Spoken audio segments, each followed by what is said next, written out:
Because I'm really triggered, like that there's no space for me. I can't be me. I'm like, no, hell no. My life is about productivity. Let's get back into connection as soon as possible. Like, I really don't want to waste any time. I don't want to waste an afternoon. I don't want to waste even 20 minutes. My name is Figs O'Sullivan. And I'm Teale O'Sullivan. We're emotionally focused couples therapists, and we're a couple. In an act of sheer bravery or foolishness, we're sharing our own couples therapy sessions with the world. Watch or listen to us fight, cry, laugh, and repair. Then grow in your relationships along with us through the insight we share as couples therapists. There's a little kid inside of each of us just reaching out for love and connection. Let's begin to reach back out to each other. Welcome home. This is Come Here to Me.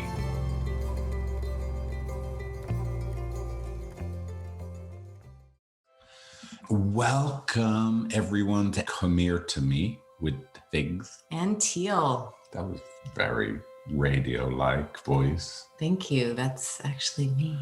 By the way, we record these really early in the morning before our kids get up. So maybe that's good that we have more like an NPR, podcast voice. I call it your sexy voice. Like when I'm talking about you in my head, I'm like, oh, I just wish you'd use a sexy voice. That's my early in the morning voice. Yeah. That's why you've tried to make me an early morning person. Yeah. Great. I should have known. But here, we're excited about this episode. We've, a good clip to share with you from our third couples counseling session. So I want to talk about that a little bit.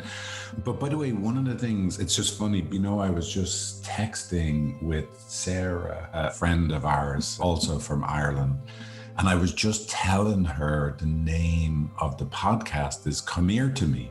And yes. She, one of the things she said, oh, that's so great. And it makes me feel like I'm getting, and she's a very good, strong Irish accent, much better than mine. So, oh, that makes me feel like I'm getting a hug. Oh, I'd be nice to come and get a nice podcast hug, which one of our favorite podcasters, Blind Boy, calls his podcast a podcast. Yeah, that's true. Which you've listened to more Blind Boy than me. Oh, yeah. But Sarah just said to me, she goes, God, I love that you keep your Irish ways, Figs. I really appreciate that. But here's what crossed my mind is, look, when I say the expression, come here to me, it is disarming to our clients because it's not an expression they're used to hearing, right? And so that actually works really well, right? But there are other times where my Irish ways gets me in trouble. Yeah. Like obviously. Oh yeah, you're winking. The winking. In Ireland, it's a pretty natural thing when you say hello that you do a wink and a little. Do you feel like I've whipped the wink out of you? I don't think so. I didn't even know you didn't like. I love it. I mean, I just feel like maybe I don't see you wink as much. Maybe I don't wink as much. Maybe there's not enough grannies around here because you like to wink at the grannies. There's not We enough need to grannies. Find more grannies. More grannies to wink at. Yeah. Exactly. That's a good idea. I might get arrested, but no.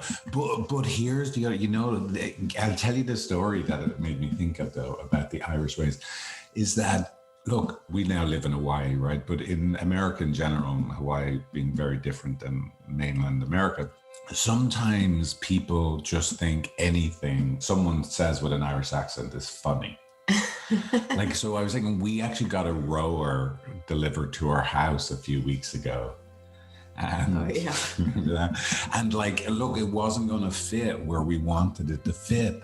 And so I was kind of panicking. We had these 4 guys that were bringing the rower. They were here because I had to go upstairs. And anyway, I was starting to feel really pressured now that we had to pick a new place and nothing felt good. And it's the time of COVID, obviously. Yeah, exactly. So mask. I mean, everyone was masked, but it was just like, someone in our house. And you were so good, right? You were trying to help, suggesting all these different places. Well, what about out here? And of course, because I'm Mr. Panicky Pants, I'm like, that won't work, right? I was being a little dismissive, right? And totally makes sense. That hurt your feelings. But then at some point, when we picked the place, you were like, oh, why don't we have it facing out this window, right? Which is such a you beautiful, optimistic, we'll make the most out of this. This is going to be great. There's a lovely window that I was thinking, we'll look out at this mountain. Exactly. Yeah, it was a really good suggestion. And I responded, I wasn't trying to be funny. I was just being my Irish self. And I said, sure, you can't see anything out of that window. And the four guys, the four movers, all broke out into like deep belly laughs. The little leprechaun said something hilarious. Now, I wasn't trying to be funny. That was really, I was like, sure, how can you see anything out that little window? And when the guys laughed, right? I'm reminding you of something. What was that like for you when they laughed? Really painful. It was frustrating and like, okay, kind of dismissing me in front of other men. I know, but that was so terrible. Like, I wasn't trying to be funny or dismiss. I was just like, God, I don't think you can see anything out that window. But said with an Irish accent, sometimes people think you're trying to be funny. You know the way you think my dad is, you always think my dad is joking. Every single word he says. Yeah, my dad He'll be talking about a death and I'll just be like, exactly. Good one, Peter. My dad says, I'm finding getting old really hard and I'm really lonely. And you're like, wah, ha, ha. You're hilarious. It's not his accent. He smiles. Well, exactly. Well, that's part of the problem. Irish people, even when they're talking about being deathly grieving, they're smiling. Leprechauns. But there are little leprechauns that we are. Anyway, I just was thinking about how, on the one hand, some of these little colloquial Irish expressions are disarming, and on the other hand, sometimes it gets me in trouble. Like your woman, the expression your woman. Like when you don't know someone's name, you call them your man or your woman. And of course, that can be misinterpreted sometimes. What do you mean? Your woman. Your woman.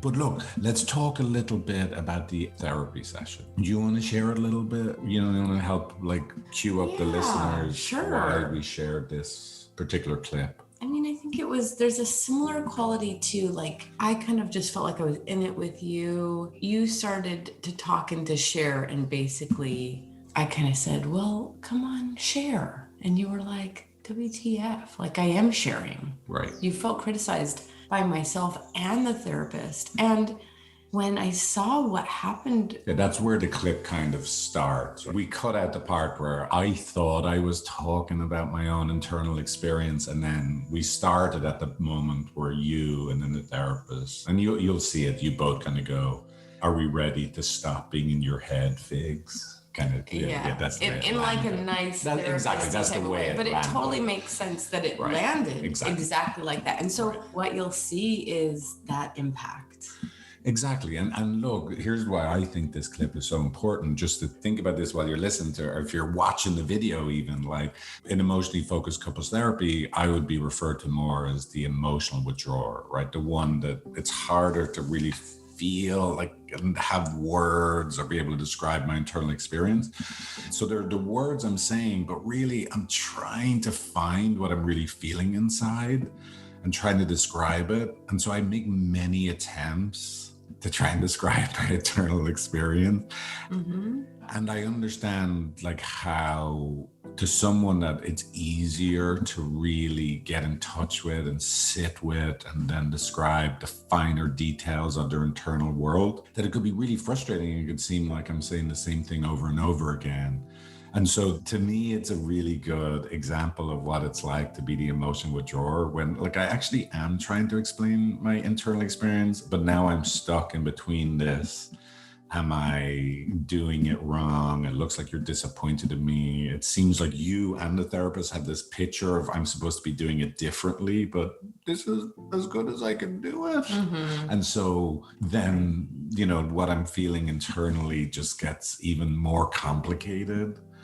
And so, you'll see me kind of be stuck in between these two different things. One, I'm frustrated. And then two, I have this almost just this deep sadness that I'm back in this place of God, me being me seems like it's just not right. And then the other thing I just want you to know is what I thought's important about this clip is you and the therapist ended up being very, very empathic to me. And what I love is I feel like you both, especially you, most importantly you, You actually did see that I was working really hard on my internal feelings. And it was interesting, when I watched this clip back myself, I was still really disappointed in myself that I wasn't able to describe my sadness better. Like, I still felt that, like, God, I'm so lame at being able, like, you know, if I was you describing the sadness, I would have had like Celine Dion all by myself playing Cheers, Bull, you know, just screaming, right? And I'm like, you know, like, I'm just barely touching. I'm sad inside. And so I felt kind of disappointed in myself again, that I'm not that good at being vulnerable. But I just saw this reflection from you throughout the clip and the video and your voice, that you really could see I was in pain and you're really empathizing with me. So that felt really healing, right? And so that's the other thing, you know, and that's towards the end of the clip, you'll see me actually let that in, right? That you and the therapist, I really felt that you really got that I was hurting, and you were very validating. And this feels like a huge transition for me, and I mention it, that I could actually let some of that validation in. The part of me that felt like I'm not enough, and I could collapse or get frustrated, I didn't have to in the end get frustrated, and I didn't have to collapse. I could actually feel, oh, you really get me, and you actually love and care about me. And that felt really good to let that in. You know, that maybe I wasn't like not enough, double negative, right? But you know what I mean? Anyway, so I think this is really important for any supposedly emotionally withdrawn partners, or if you have an emotionally withdrawn partner, you know, hopefully this will help you better understand yourself or your partner when maybe it's not as easy for them, or they don't show vulnerability in the kind of cinematic way of tears streaming down their face, snots flying out of their nose, and catching their breath, you know, like our children do. Yeah. Anyway, that's a lot of words for me, but what's that like to hear me share? Why I thought this was I'm so happy that this landed in such a good place for you, and I just really trusted the process. It was like impossible for me to not really feel brought into your experience and to really understand. You know, in the beginning of the session, we talked about kind of how I can be critical, or how you can kind of feel missed at times. Yeah. And then what I experienced is like, oh my gosh, it's happening right now. Right. That's and so great. that Which, really by the helped way, me just to so put that good. together. That's one of our greatest interventions as therapists, right? Is like to help people see, and it's happening right now. Right. It's so, like I do this for other people, but I actually had a moment of seeing it for Figs, and it was really. It's like I'm kind of ashamed of this, but it's really rare that I can actually listen and be not like, what about this? Or why are you criticizing me like this? Like in my story, I'm defending myself. I'm criticizing back all the friggin' time.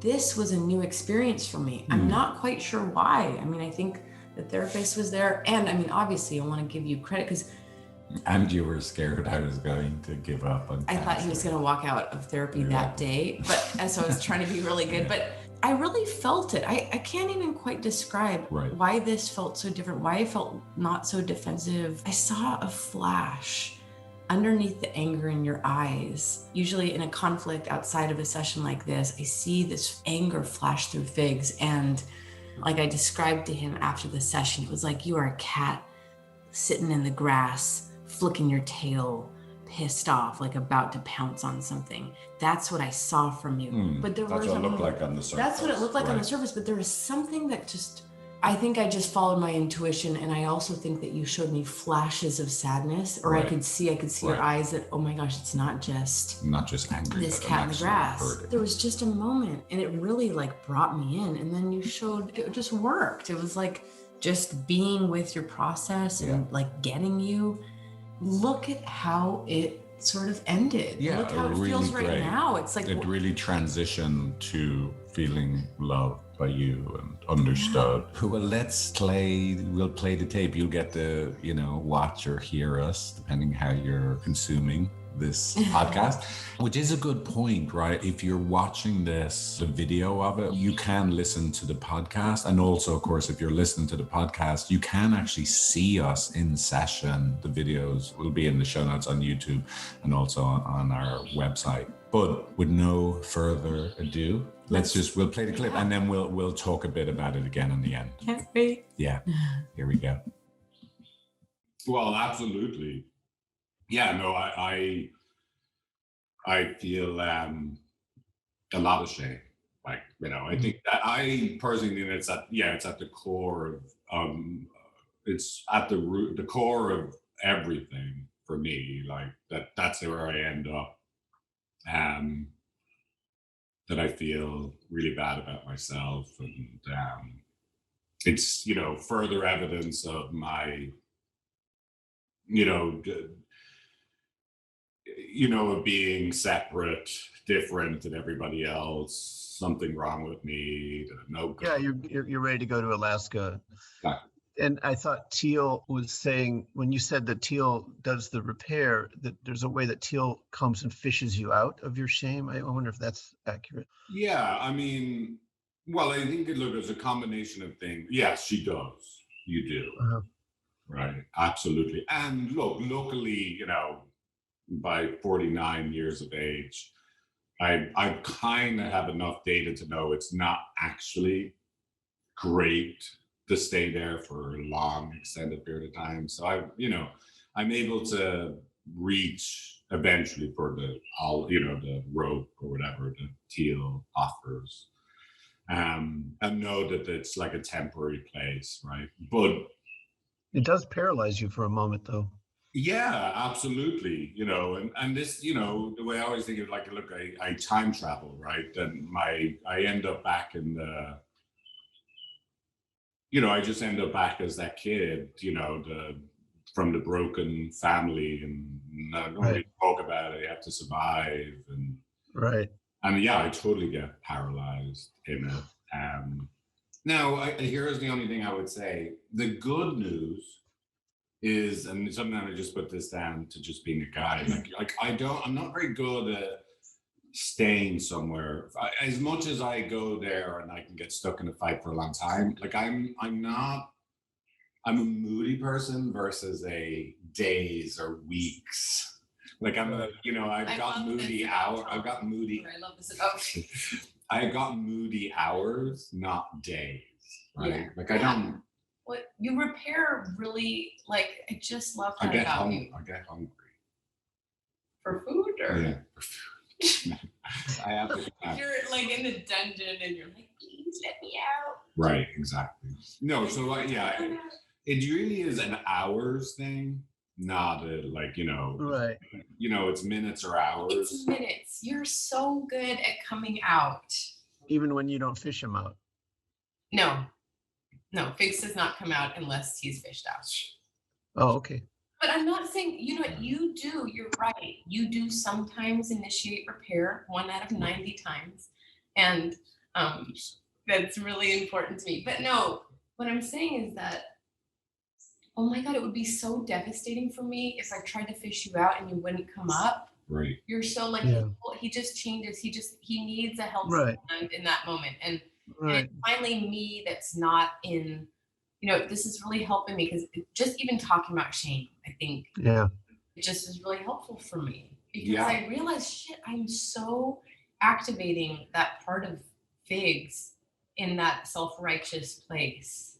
Right, but Teale, I think the other side of it is that when your well is dry, you said in the last session, you said, when I'm in that place, I just want to be young. Can I just be in my exhausted place? Do I have to come and fish you out, or something? I don't know what's going on like that. Well, yeah, but like, just like my shame and what keeps me there is not just what's happening between Teale and I. Your panic if I go away.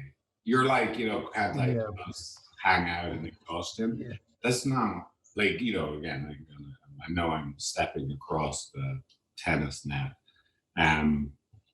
like the court or whatever, but like you can't tolerate Like, you know what I mean? Your organism cannot tolerate disconnection. Like, you, exhausted or not, you have to make it better. Like, you know, you're like freaking. Well, so that would be interesting, Teale, if you actually mindfully experiment with not always repairing so quickly. Believe it or not, guys, I've done some work around this. Okay. Yeah. Well, you know, just actually in Hakomi around just that panic and, you know, Karen. Yeah. Yeah. So she was like, she really did a piece of work with me, and she's like, you know, I wonder if we can imagine just staying for another couple minutes. And I was like, you know, I was like really in the child state of like, I'm alone in a room and the door's closed and I'm with you. And I'm like, you know, I've tried to experiment with it. It's gonna be a journey. I also, for sure, but I'm also just like a real. So I don't know. I don't know how to do that. I've done work, guess it hasn't healed, and I'm just like, I also look at how like I come in to kind of save myself from that discomfort. Is I'm like, no, hell no. My life is about productivity. Let's get back into connection as soon as possible. Like, I really don't want to waste any time. I don't want to waste an afternoon. I don't want to waste even 20 minutes. Feeling bad, feeling disconnected, having Figs shut down. So I think there's a part that's like, I do a sacrifice of myself. Just from a couple's perspective, I just wonder if it's also enabling Figs a little bit to not fish his own way out sometimes. That would be like maybe a growth edge for Figs. I don't know. Is that true, Figs? Well, so this is the interesting thing. Is like, you know, you only notice, like, it's hard. Well, so this is my story. Is I fish myself out all the time. Like, I'm fishing myself out all the time. But you know, the only thing that can be remembered, it's hard. There isn't enough of a hawk in the moment for Teale to remember, oh, Figs fished himself out. But what's remembered is all the times Teale. I have to go get him. Yeah, but that doesn't mean the other ones don't exist, because Teale. For sure. Because listen, like, I feel ashamed all the time. Look, I have 2 keys on my key ring, and I pick the wrong one. It touches, someone like as shit as me. Of course, you're gonna get it wrong. Right, you got to have it. And then, you know, that's a crazy, silly example, but to be honest, it's not far from the truth. Right now, you know, so. But the other thing I was going to say is, like, so, you know, like, all of these things, what Teale does, where she's like, you know, it's true from all angles, right? That she's feeling depleted and scared and panicked, and like, she has to sacrifice herself to go reach. There's not necessarily, sometimes it lands that way and it does bring me out, right? Because the antidote to my own self-absorption is seeing her pain. Brilliant. But then other times, that's not how it lands.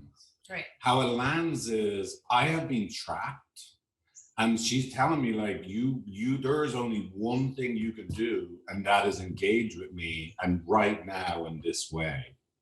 Right. It's literally the like, you know, I mean, you don't physically hold me, right? But it's literally like the emotional equivalent of. Do you feel trapped because you don't know how to do it, or because you don't want to do it? Because well, that's a good question. Let me think about that.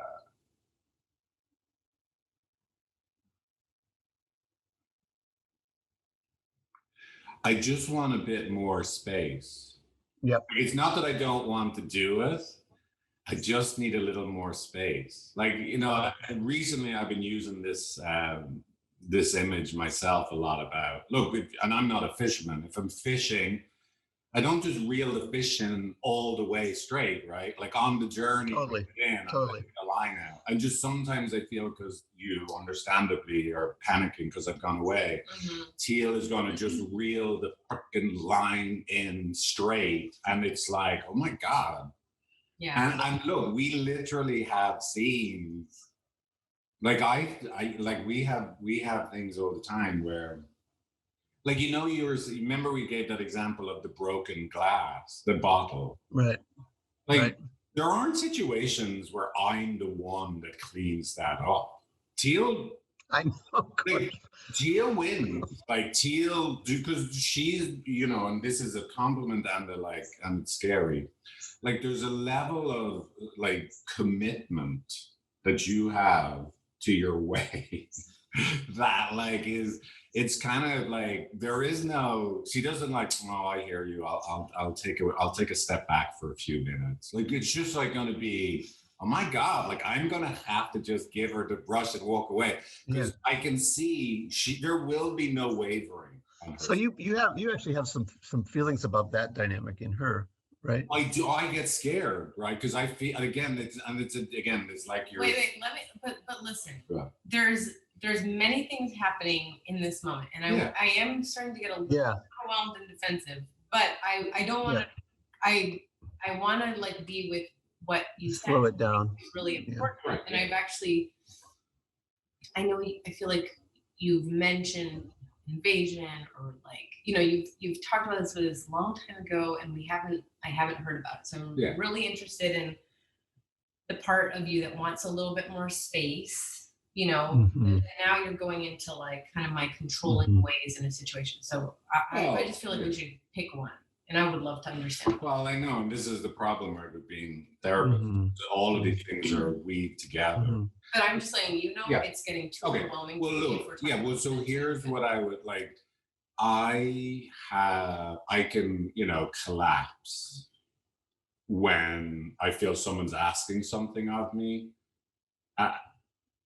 Like it's not as simple as I'm just in shame. I also then will collapse into just doing what is asked of me because I don't see any other way to do it. Right. So that feels so bad to me. Like I feel so sorry about it. It just really helps me to get that if you feel kind of, you know, here we are talking about this being some positive way, and I really think, oh my gosh, I'm hot shit for always repairing, and you're feeling, you know, really strong-armed into repairing before you're ready. And but when you say, look, like you said, it's complicated. Sometimes it's not any one thing all the time. Yeah. There are particular situations we get into where, and I don't know why it rhymes this way with me, that I have to kind of go into some kind of collapse to be compliant. Because I don't see any wavering on your side. Well, what would you like to say in those moments? Like, think of an example. Like, can we just slow down a little bit? Was that what you'd like to say? Yeah. And you don't think you have that choice? Or? Well, I feel like I do try and say those things, but as you probably can tell, like I'm pretty dramatic, right? So the way I say it doesn't necessarily, I think what happens is the way I say it lands more like I'm scared of you, I need more space than you. Like, you know, it lands more like I'm making this statement about Teale, you know, and it lands that I'm actually, no, look, I'm actually really scared. I do want to connect with you. Can you just give me, let the line out a little bit? Because I'm really triggered, like that there's no space for me, I can't be me.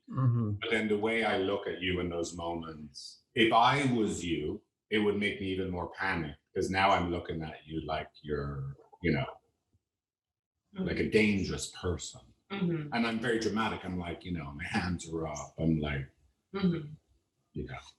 But yeah, it's interesting. I mean, it really helps me to hear you say it because I don't think I hear it. Like I feel like we've talked about this like years ago or moments years ago, and maybe you've just sort of, you know, surrendered into my way, and that makes sense that it's not really working, that I just repair when I want, and that you kind of have to go along with it, because I don't think I see your hands up. I don't see you like asking me for any type of letting the line out, and I hear you that a lot of times it does work. So I'm not gonna like just totally give up, but I think it just helps me to get a sense of like, and I guess I'm just curious more about what happens. Like you're saying your hands are up, like I'm like almost like a dangerous person, and then somehow this like feeds into the me that's asking you to clean up glass in a particular way. Sure, but so this is where like these are all totally, to me, these are two completely different situations. Oh, I thought you like linked them. Well, no, sorry. The glass is an example. You know, when I'm holding the brush and you're holding the brush, you will end up holding the brush. Right. But that's very different. That's not necessarily look, and that's not necessarily bad, right? But on one level, but what I see in you is you are not going to waver. Mm-hmm. So I'll have to be the one that lets go. Yeah. I think just like as a process question right now is like, I want to give you space because my sense is like, this all makes sense. It's like cognitive, but it just feels right. I just want to get, I want to in our heads. I just wonder about making space for. Yeah, I noticed that that's a pattern, is that you both really intelligent and active therapist minds, and there is a sense of wrapping your conceptual arms around the thing before the processes happen. I think that's what you're pointing to, maybe. Yeah. What are you feeling, Teale, about hearing Figs talk about his different experiences with you? I feel really like just fascinated, really curious. Just like I really care, like it totally makes sense. Like I'm like, oh my, it's like a dream that you remember suddenly, like a month later. It's like, oh yeah, this is like this important piece. And I feel like it's gotten crowded out of my consciousness, obviously, and not of yours. And so I think I just want to know more about what that's like. It just sounds really hard. Yeah, well, thank you. I mean, you know, which again, to me, it's like it's just one piece of the multitude of pieces that can happen between us, right? That happens inside of me when we interact. It's not, it just happened for whatever reason it happened to come up right now, but it's not something I'm really worried about or concerned about or I'm hungry for like, you know, giving you space around your internal process, because I feel like I can take it and I can drop in there, and that, you know, we have, you know, these bright minds that are working on that conceptual level, and just, you know, so we don't have to go like head first into it. I just think it's important. But tell me what you think that would look like, you know, when you say like, what do you think? So I guess this is where there's a gap between what I think I'm doing is trying to access my own internal process and be able to describe it. Do you have an example between the two of you that would illustrate this? Well, let me just think for a second. I mean, look, the broken bottle in the kitchen would be an example, right? But let me just actually just say what's happening for me right now is, look, I feel a little bit that here's what the message I feel like I'm hearing is my way of processing is not right. So what I hear, like, you know, I'm not in someone really hurt with either of you, but I'm noticing that, like, it just feels like my way of thinking about things, describing things, all the nuances of all these things, like it's too heady, you're not in your feelings, let's like stop Figs, let's slow them down. And so now I'm just like, okay, well shit, like what could you tell me what it is, what am I supposed to be doing? Like, because you like, I feel like I've gotten the message that it's not right. I totally get it. I'm sorry. I get that. That was me. No, but I did sort of summarize a conceptual way that I do want to say, Figs, I experience you both ways. I experience you as a rapid processor. In other words, you're speaking rapidly conceptually, but you're also in really close contact with your emotional body while you're speaking. So it's almost like I experience your words as being validated by your emotional self. Right. Does that make sense?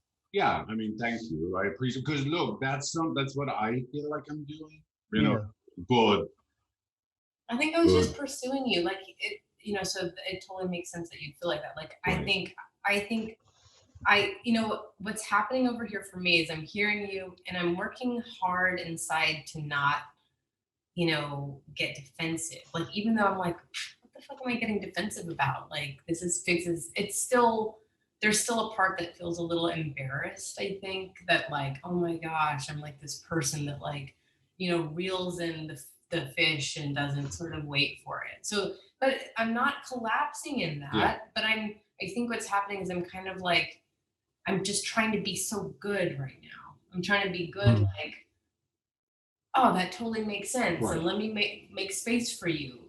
And um and as I'm doing that, I'm kind of like missing what you're saying. And yeah, I'm like, I have this like deep like, oh, Figs could really go into this, like what looks on the outside like a very vulnerable place, as though you're not doing it right now. And what you're telling me is, look, I'm doing it right now, and that you keep saying, Yeah. like, come on, let's do this. So I'm just feeling embarrassed, and I'm trying to be good, and I'm trying to invite you into place, because I am also really excited to hear you talk about your experience.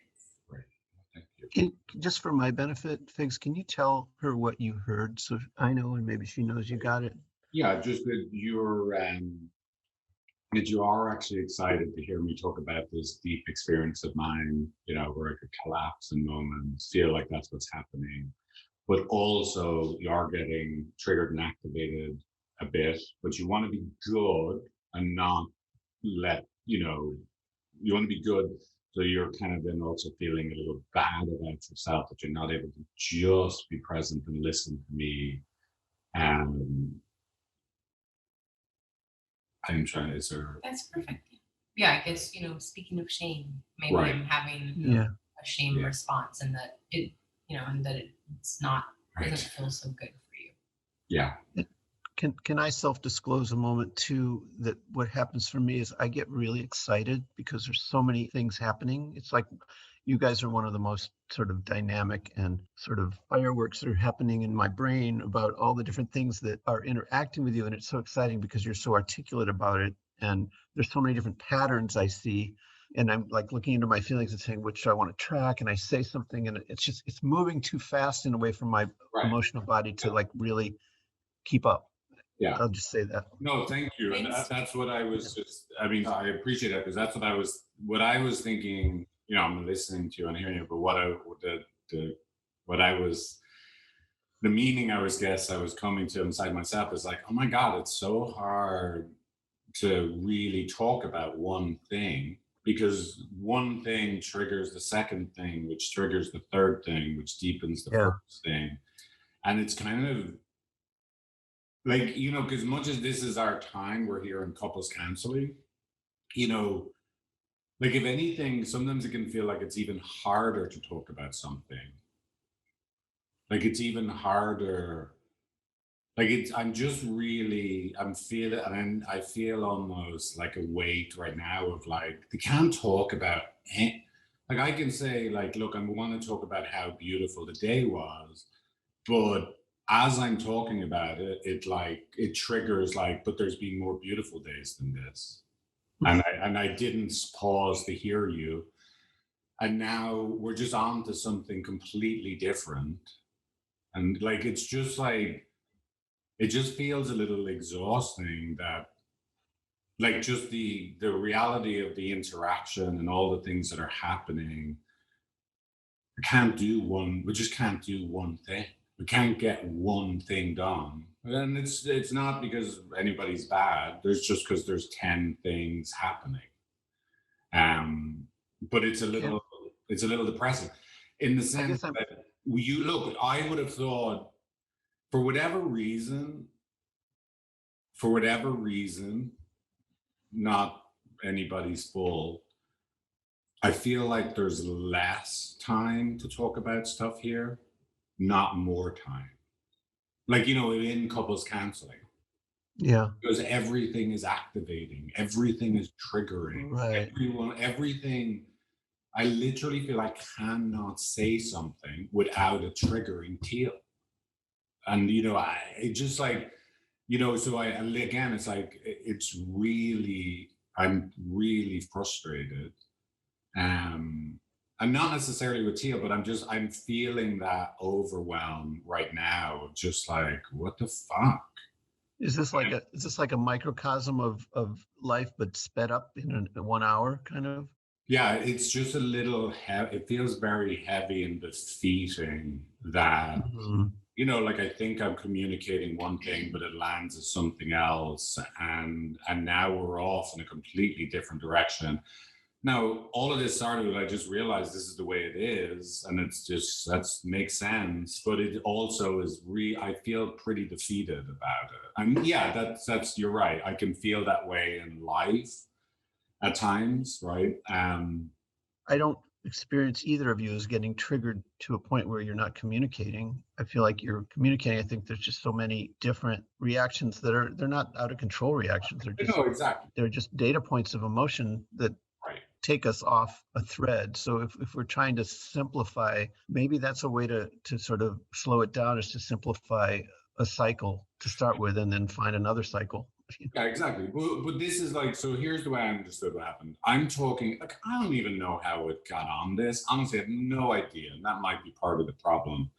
I somehow got in touch with like this part of me where I can feel like I'm collapsing versus you like just surrendering, because I see the other person has got stronger will than I do in this moment. Like they are going to take the brush, and so like the two of us versus you. Yeah, so I'm going to, well, fuck it, okay, I'll be the one that gives up. Like I'll be the one that, and some of that's good, be flexible, but some of it is not so good, right? Like that it feels like this is what I have to do to survive.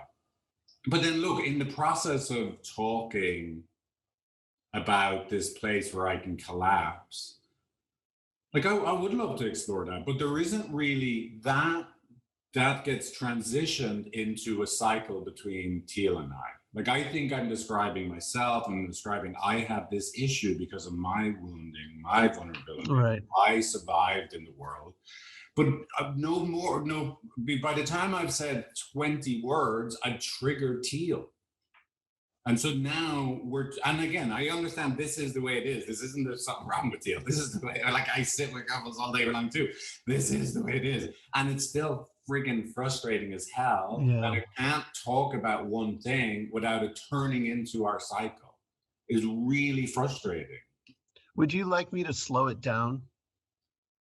Well, but here's the thing. Well, yes, but let's be clear. The thing that I'm saying is frustrating that I can't complete. I actually agree that I can't. It's not right to complete it because once we're in our cycle, we should attend to the cycle, like because now that's the thing that's happening in the room. But at least part of the cycle is it is really frustrating that.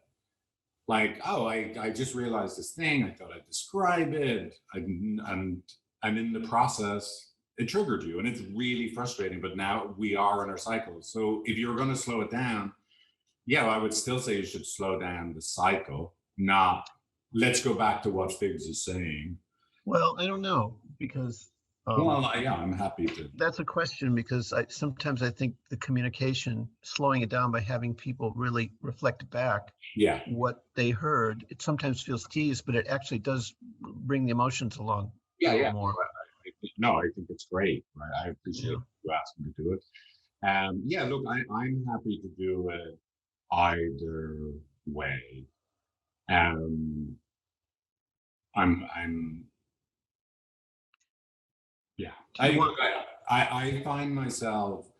I just find myself being like I feel this real big heaviness in my my solar plexus. I'm just just on that cusp. Like there's this kind of like that I could collapse into it. Like I have two ways I could collapse into it, just a defeated collapse into it, or as you see when I talk, I can be frustrated. Really, I know, between those two reactions, it just feels so complicated. Like I feel so powerless and overwhelmed that like I can't, like nothing can be simple. Everything is so complicated. And it's just, I'm curious what you guys think, but I don't think it's so wrong for a therapy session, a couples session, to spend an entire session hearing and delving into one person's experience and really getting it deeply. And the work of the cycle doesn't have to be that rapid. Can I just like Yeah, say something. I'm wanting to be quiet because I feel like this is the thing that's happening there that you were describing, is that anyway, just feeling kind of like controlled or invaded. Not that's what's happening right now, because I feel like you're saying, hey, I notice this is happening and I don't like it. And it's really helpful for me.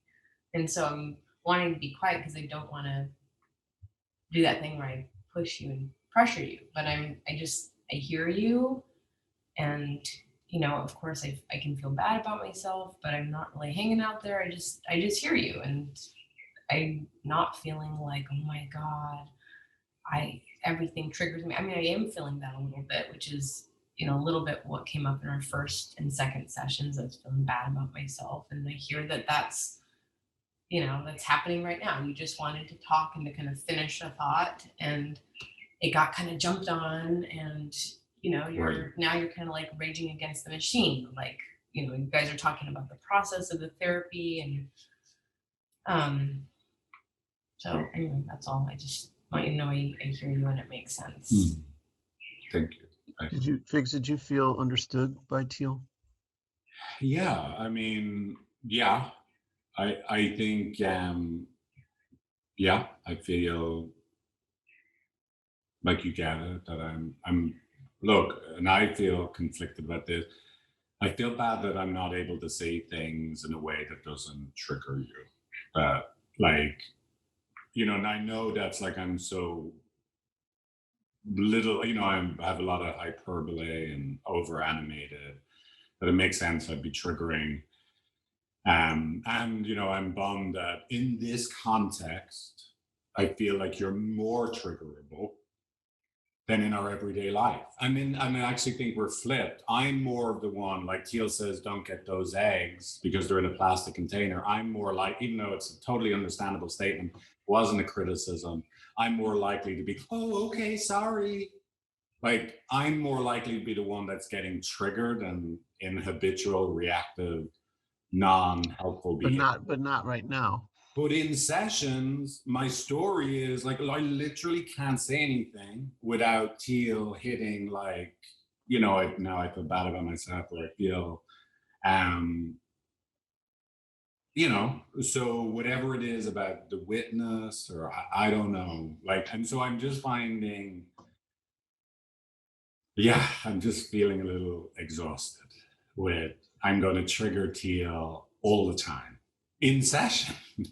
I know, like, again, but in a way that, like, it'll be so much that you're going to have to react.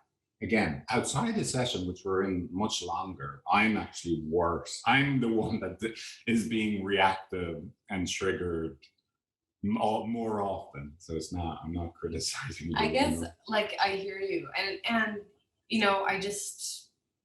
you're talking about, gosh, why do we have to go on and on around the process? And I'm like, and we're doing that right now. Like, I hear you, and I named shit. I'm feeling a little of my stuff, but I feel like I'm really here and I get you. And then, now it's like triggered this whole thing about how I am in session, how couples therapy feels for you. And, I appreciate it. And, like, okay, what next? Okay. Yeah. It's fine. I feel, again, we don't have to keep talking about it. It's fine. I find myself, understanding that couples therapy session is an invitation to the heat, right? Yeah.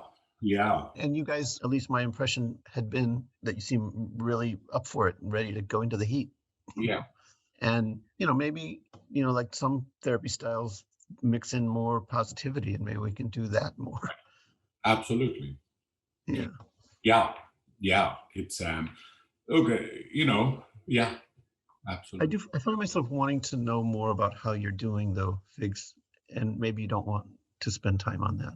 But No, I'm fine with what I'm doing. Like again, I just feel a little bit like I don't know how we got here, right? It just feels like Jesus. Like we had an open road and we somehow found ourselves like, in the middle of some desert.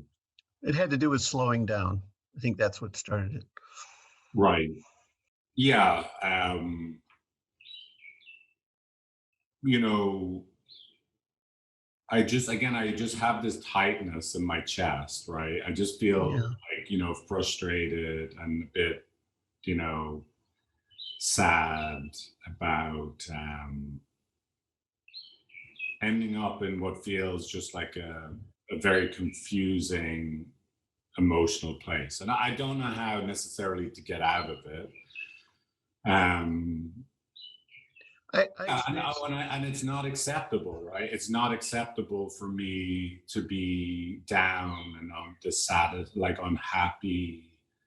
Um, Maybe it is. Maybe that's what's happening, and we can spend time with it. Isn't this exactly what you were describing? Is just like getting to a place that feels really bad and not being kind of pressured to come out of it, is so that I'm finding myself just like, I just want to be in the space and I'm working with myself to not, and I'm not feeling like I want to jump down your throat. I'm just kind of like, wow, it's happening. Like it's happening right now. Maybe some of the shame is nearby underneath. Yeah, well, absolutely. It doesn't feel like it's like again, I'm not doing it right. I'm not. I'm not saying that's. I get it. What you guys are saying, but that's what it feels like. I get it. Being stuck inside.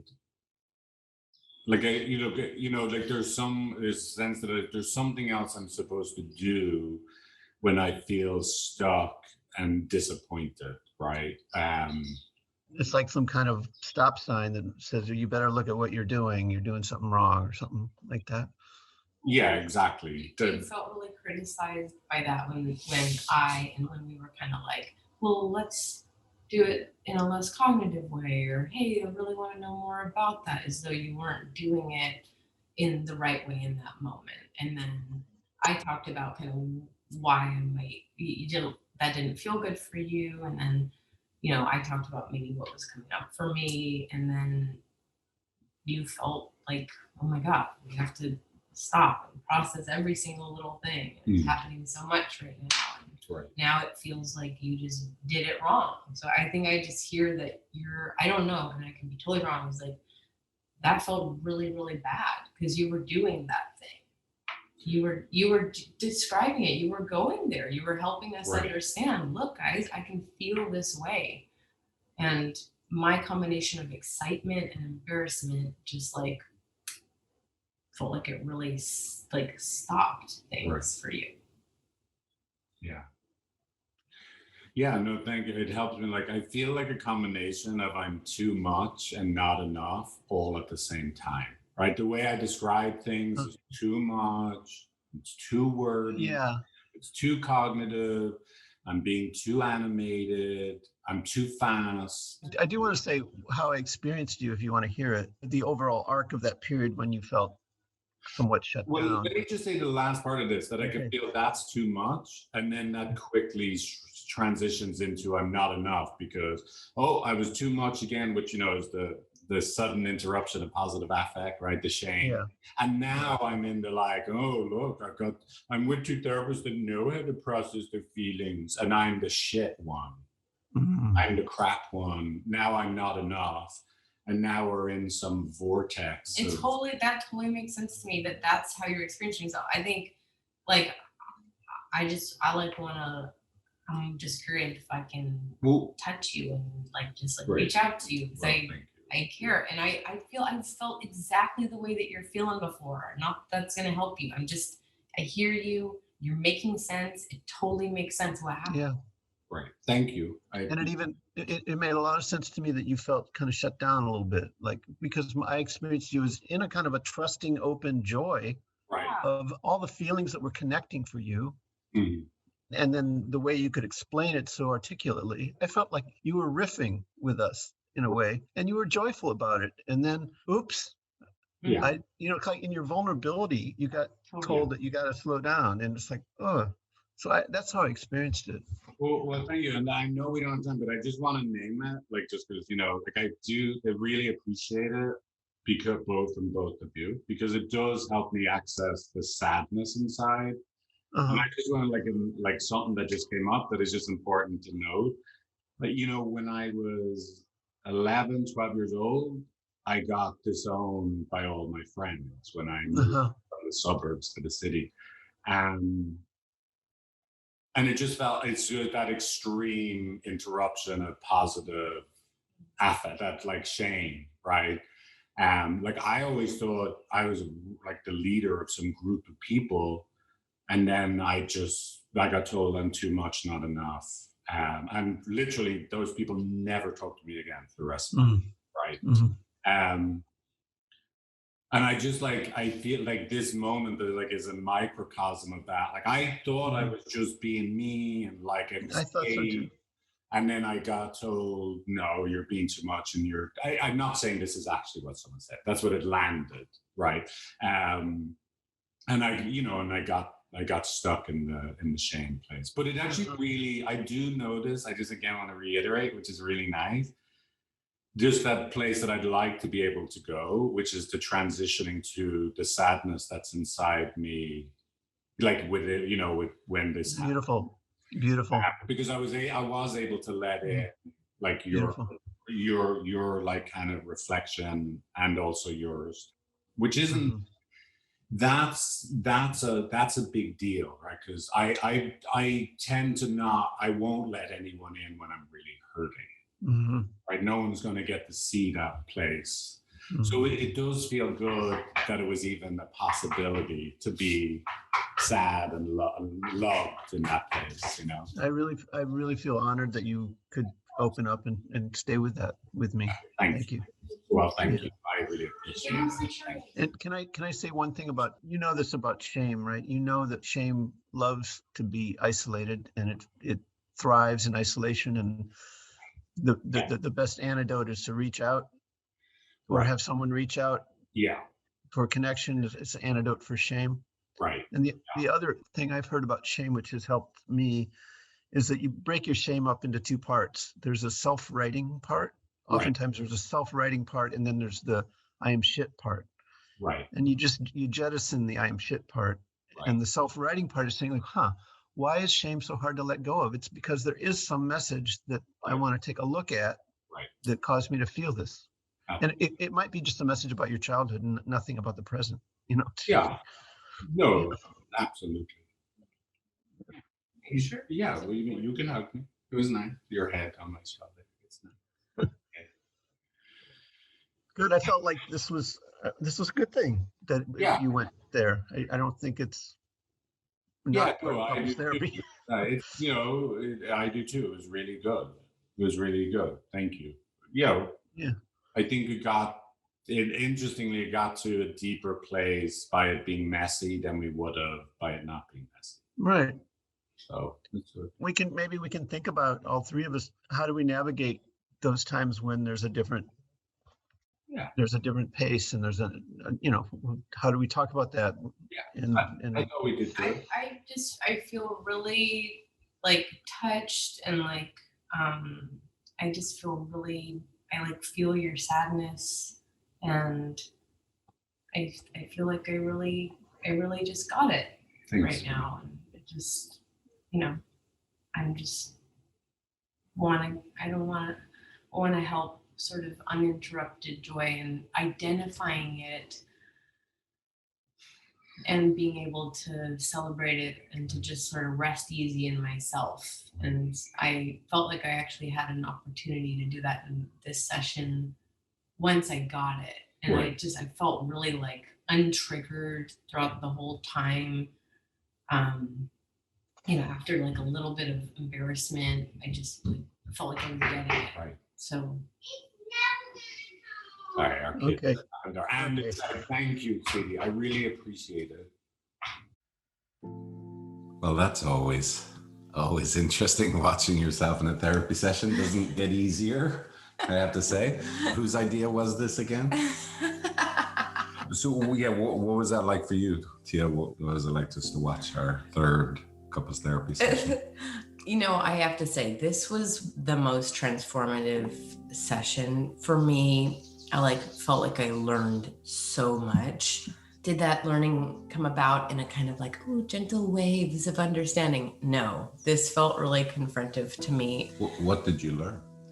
Well, I felt like I was just learning so much about myself and how it's like I was in such a place in myself, like, oh, I really want to help. I want to be present for Figs kind of to get some time. I think session 2, I had kind of felt like I took up a lot of space, and, you know, part of that taking up space is a risk, and it felt good in the second therapy session, but I just wanted to give you some space. And then there I was, and I noticed how trying to invite and give you this space, I was just kind of very subtly aggressive and critical, and you're not doing it right.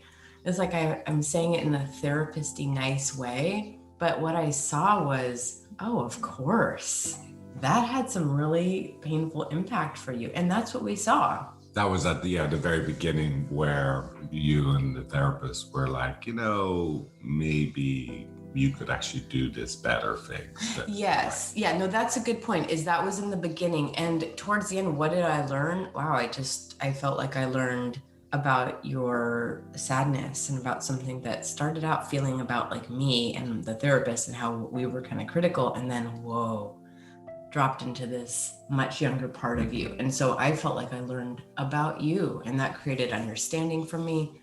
It created empathy.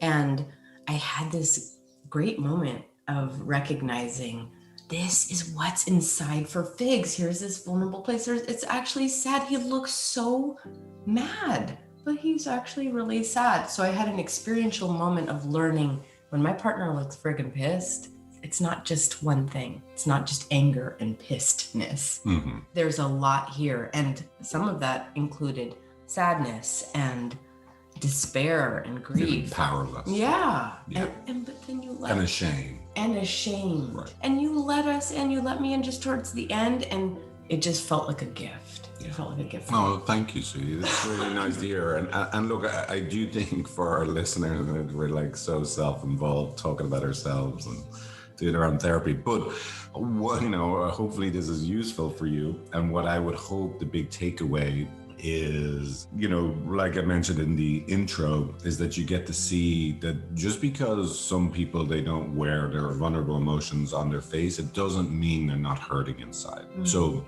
it would be very easy to see me and hear me and, like you, right, interpret, oh, Figs is just annoyed or irritated or he's just blabbing away. But actually, I'm starting to hit this deep sadness and not feeling understood, and starting to feel like, once again, I did it wrong and I'm too much, and I'm starting to feel powerless and ashamed. Right. And it's a really kind of potent, painful cocktail of vulnerable feelings inside me that's hard to really sit with. And I end up talking a lot, trying to get in touch with what that experience is like inside me. But then in the talking, you know, I look, maybe on the surface, all you can see is frustrated, but I'm actually hurting inside. And I love what you're like, if you can get a glimpse of it, I mean, obviously if you're more like me and you can realize about yourself, look, you're actually hurting when you're frustrated. And then of course, if your partner's that one, that it looks like they're just frustrated or annoyed, and you start to get a little hook inside them into their vulnerable place, that you're like, oh my God, all this time I thought you were just a frustrated, angry person, but now I get to see how you get really hurt. Yes. When it looks like I'm disapproving of you or critical of you. That's huge, because now you have a glimpse into who your partner really, really is at the deepest level. They're a vulnerable person too, and they really need your love. Like I really need your love. You know, and it's vulnerable for me to say that, because my impulse is to, you know, protect myself or shut down or just be frustrated. Right. So the last thing, if you're good, and I know I mentioned this in the intro, that was huge for me personally, is that I just saw you and our therapist being very empathic as the session went on. And I could really trust that you both meant it, that you really got it. Oh, it makes sense. This would have hurt, that you would have felt that sudden interruption from us, like we were criticizing you. And so it did give me the space, just your validation of like, it makes sense that you'd be hurt, Figs, did give me the space to actually question what are the vulnerable feelings I'm having versus just, just being frustrated. And then when I shared them, those vulnerable feelings that I was having, I did feel like, which is really still a strange, experience for me to let in. I felt that you were very loving. And I let that touch, the places inside me that I usually protect from getting hurt. And of course, if you protect those places from getting hurt, you also block out the ability that any love could get into those places. Wow. Like what you just said, I think is so huge. And it's like, I know this, but it's blowing my mind just as you're saying it. I can feel the parts of myself and it's really potent coming from you with this example of and how brave that was for you. And I'm also letting in, wow, I was doing it right. Yeah. And what's cool is I wasn't faking it, and you could feel that, Exactly. It's like sometimes I do. And I think we see it back in sessions, or we see it, as we watch ourselves present, as I can be feeling like I'm doing the right thing, or I need to do the right thing, but I just couldn't help it. So something about how you were in it that day, and something about having our wonderful therapist there. Yeah. It was a gift because how you were doing it. And I suddenly was finally in access, oh, I'm feeling this. And I think it was you, and it was staying with it. And it was having someone else to support us. Well, thank you. I really appreciate it because, look, I've kind of absorbed this judgment that the way one is supposed to feel their vulnerable feelings, it has to be very dramatic. There has to be lots of tears, right, when you feel sadness. And so even when I see the session back, I still had this judgment of myself that to really feel my sadness and my shame and the pain of not being understood, I should be feeling and expressing vulnerable emotions in a much bigger way than that. And so there's still some part of me that's like, I'm kind of amazed that you are being so empathic versus what I often see. Someone like me in a relationship could be with a partner that they're like, no, I still don't think they're vulnerable. I didn't see their tears, right? And so that's really huge to know that, look, other people, they're still feeling a tremendous amount of pain, even though they don't express their feelings, or they don't show like dramatic tears and snot coming out their nose the way you might. And that's why I'm hoping our listeners and viewers could be like you and get us like, oh, I can feel that pain inside of Figs. Oh, there it is. And be so empathic the way you were to me. Right. You don't have to have this signal, this signpost, I only know he's hurting if tears are streaming down his face, and I don't even want to hug him because I'm worried I'm going to get that snot from his nose on my shoulder, right? And last thing I'll just say, right, and then shut up, at least I'll shut up, is I often liken it, the difference between, it's like watching an American movie or a French movie. American movies, they really, really telegraph their feelings. I'm sad. Look at the tears, right? And a French movie, they don't necessarily show you that someone is bawling, crying. They just show a table, a hallway table, and someone puts the ring on the table. And then the blurred out background is someone leaving the door of the house. Ooh. Right. Yeah. It's what an image. Oh God, that was it right there. Right. But that's what I'm like, so that's what I feel like you got. Right. Oh God, there it is. There it is. There's Fig's sadness. There was the ring touching the hall table, and there's the door closing. Yeah. Oh, the poor devil. So that's hopefully, we hope you listeners, viewers, you can start to really tap into your own subtle, vulnerable places inside and see them in each other, and then love each other and be validated like you were. And thank you. Thank you. And that's a powerful image. And I think you're absolutely right. And just for the listeners back home, you don't have to get it right the first time. I mean, think about this, meditate on it. Yeah. But listen, what you saw was that I didn't get it right the first time. That's a really good point. And that you gave me, you Not were that patient. you did get it right. Oh, I didn't get it right. No, but that's where we have an opportunity to get it right is after we got it wrong. Right. People always want to get it right. Right the first time, right. No one gets it right the first time. This is the perfect example of the magic is in the repair. Exactly. We didn't quite do that like in a synchronized way, but I liked how we were harmonizing. That was kind of more of the French style. Exactly. Okay. Well, thank you again, and we'll see you next week. Next week's episode, we're actually going to do a little bit of processing of what it's been like for us doing this whole project. I think it's going to be a good one because it has actually, this whole project has been very triggering and activating. Yes. Like sometimes we question, like, hold on a second, did we just make our whole lives and relationship even more complicated than it already was? Like in a pandemic, working, kids, like, oh my God. But yeah, tune into the next one. I think it's going to be a really good one. So see you. Thank you. Keep fighting the good fight, people. Okay, bye. This was Come Here to Me. Relationship experts walk the talk. Visit comeheretomepodcast.com for episode transcripts, social media links, and to subscribe to the mailing list. If you or someone you love are struggling in your relationship or just want to work on making things that little bit better, visit us at empathy.com. That's empathy with an I on the end, not a Y on the end. We've got quizzes, courses, videos, articles, and free consultations for couples counseling or for relationship coaching.